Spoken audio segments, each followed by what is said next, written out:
लेकिन पहले दिन से सवाल यह है कि क्या ये जो 3 प्रॉपर्टीज हैं ये जस्टिस काजी फाइज ईसा की हैं या उनकी फैमिली की है, और अगर उनकी फैमिली के नाम पर है तो क्या उनकी फैमिली इंडिपेंडेंट है, जो कि फाइज ईसा मिसेस फाइज ईसा बार बार कह चुकी हैं कि मैंने अपने सोर्स ऑफ इनकम से ही ये सारे असासे जो है खरीदे हैं या उनके बच्चों ने खरीदे हैं। तो यहाँ पे तो वाज़ेह तौर पे जजमेंट में लिखा हुआ है कि अगर कोई ऐसा एविडेंस है जो कि कनेक्ट करता है जज को उनकी फैमिली के एसेट से, तो फिर मामला आगे बढ़ सकता था ना, लेकिन वो तो हुआ ही नहीं इस केस में। एक मिनट अब आपका पॉइंट आ गया। सुने क्या इशू है।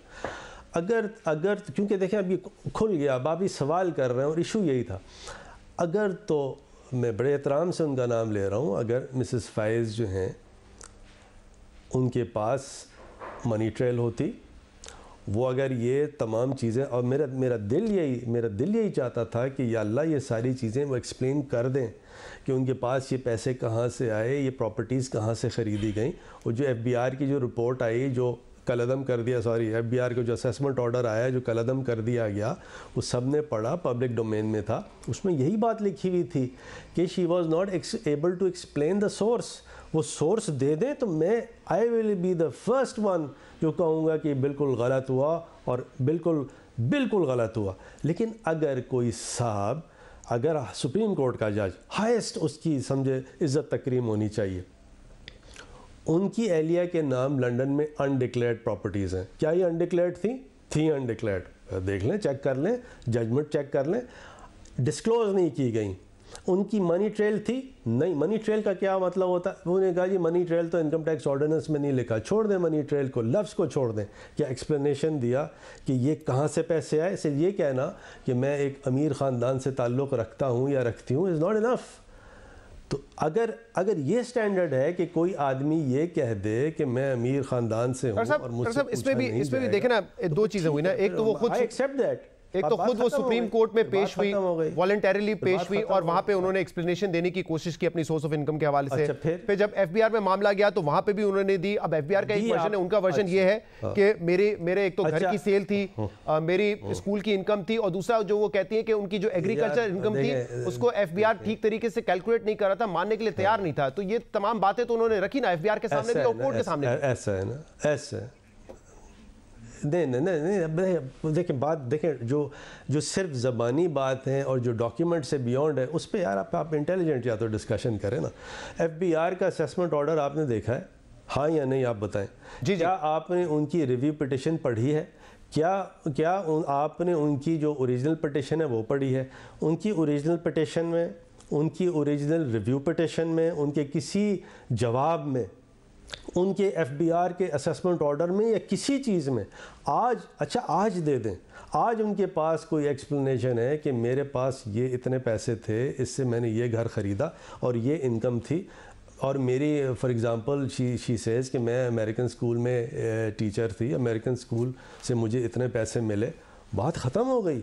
लेकिन ये सब नहीं आया।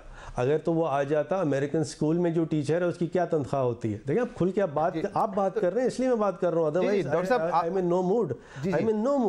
बट डॉक्टर साहब देखिए, पहले दिन से आर्ग्यूमेंट ये है, देखें, इसलिए मैं कह रहा हूँ, आप भी जो इस वक्त बात कर रहे हैं वो मिसेस सरीना ईसा के हवाले से आप बात कर रहे हैं। हमने पहले भी ये डिस्कशन की थी कि अगर ऐसा मामला था तो FBR पहले तहकीकात करता, इन्वेस्टिगेट करता, उनको कोई नोटिस नहीं भेजा गया। आप लोगों ने डायरेक्ट रेफरेंस बनाया, वो भी जस्टिस काजी फाइज ईसा उनके हस्बैंड के अगेंस्ट। तो ये हम जो सारी बात करें, ये तो FBR को पहले देखना चाहिए था।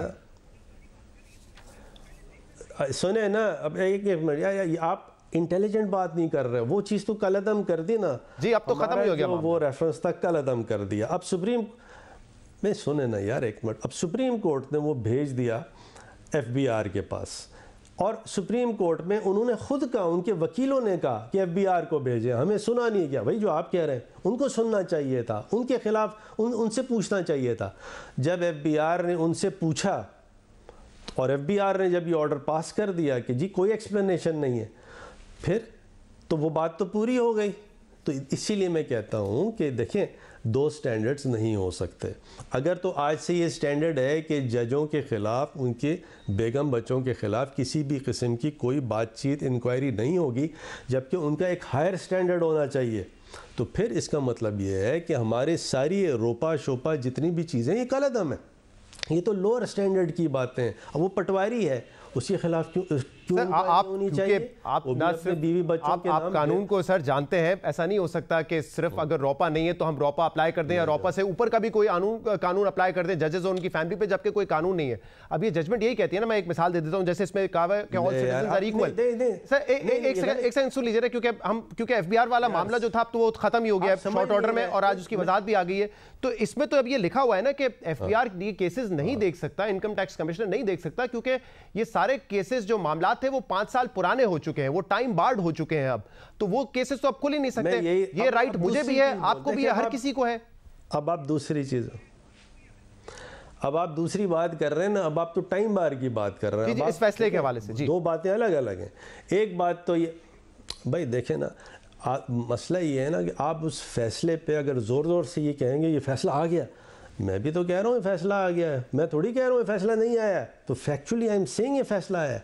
अब मैं ये कह रहा हूँ कि फैसला with the highest respect at my command दुरुस्त नहीं है, कॉन्ट्रडिक्टरी है। इससे पूरी जो कौम में जो अकाउंटेबिलिटी होनी है, पूरी कौम की अकाउंटेबिलिटी, तमाम पब्लिक ऑफिसर्स की, they are under stress, they are under jeopardy. With due respect समझें मेरा, मैं आज भी दुआ करता हूँ कि ये अपनी एक्सप्लेनेशन दे दें प्रॉपर्टीज़ का। हमें we are not interested at all कि ज़बरदस्ती किसी के ख़िलाफ़ कुछ किया जाए, नो नॉट एट ऑल। अच्छा, अब आप आते हैं टाइम बार पे। ऐसा है ना कि टाइम बार इज़ रेलेवेंट, सिर्फ रेलेवेंट होता है टैक्स के लिए। टाइम बार जो है ना किसी अकाउंटेबिलिटी के लिए, यानी अगर किसी अकाउंटेबिलिटी हो रही हो, डिसिप्लिनरी प्रोसीडिंग्स हो रही हो, तो उसमें टाइम बार का कानून नहीं आता, नंबर 1। नंबर 2, जो इनकम टैक्स का जो कमिश्नर था जिसने जो टैक्स का असेसमेंट किया है, उसके अंदर उसने पूरा डिस्कशन किया है कि क्यों ये टाइम बार नहीं है। अब उसकी अपील थी, कमिश्नर अपील के बाद अपील थी, फिर ट्राइब्यूनल में जाता है, फिर हाई कोर्ट में जाता है, फिर सुप्रीम कोर्ट में जाता है। ये डायरेक्टली रिव्यू जुरिस्डिक्शन में रिट पिटिशन जैसे एंटरटेन कर ली हो, विद ड्यू रिस्पेक्ट दुरुस्त नहीं है। देखें हम ये जो जजमेंट्स हैं ये प्रेसिडेंट्स हैं, ये कौम के लिए प्रेसिडेंट्स हैं। तो एक आदमी या खातून का बहुत रिस्पेक्टेबल है, उनका मामला नहीं है, इसको समझें आप। ये आपकी अपनी पॉलिसी ज़रूर होगी आपकी चैनल की या जो भी हो शराखों पे, लेकिन देखें पाकिस्तान की अकाउंटेबिलिटी बहुत इंपॉर्टेंट है। नहीं फारूक साहब, पहले तो इस चीज़ को क्लियर कर लें, क्योंकि देखें मैंने यहाँ पे बैठ के जो भी बात की, चैनल की पॉलिसी नहीं है, ये एक ऑनरेबल कोर्ट का, ऑनरेबल जजेस का फैसला है। ये फैसले के हवाले से उसकी रोशनी में मैं आपसे सवाल कर रहा हूं। ना मेरा कोई जाती इंटरेस्ट है, ना मुझे लगता है मेरे चैनल का कोई जाती इंटरेस्ट है। कोई चीज इस जजमेंट से हटकर मैंने आपसे सवाल किया हो या अपनी जाती राय शामिल की हो तो प्लीज आप मुझे बता दीजिए। अच्छी बात है, नहीं अच्छी बात है ना यार। देखो आपने क्लैरिफाई कर दिया, मैंने मान लिया, सही है, मैंने मान लिया। लेकिन आपका जो सवाल, जो नॉर्मली जो इंटेलिजेंट सवाल होता है, आज थोड़ा सा गलत मड़त था। I am sorry.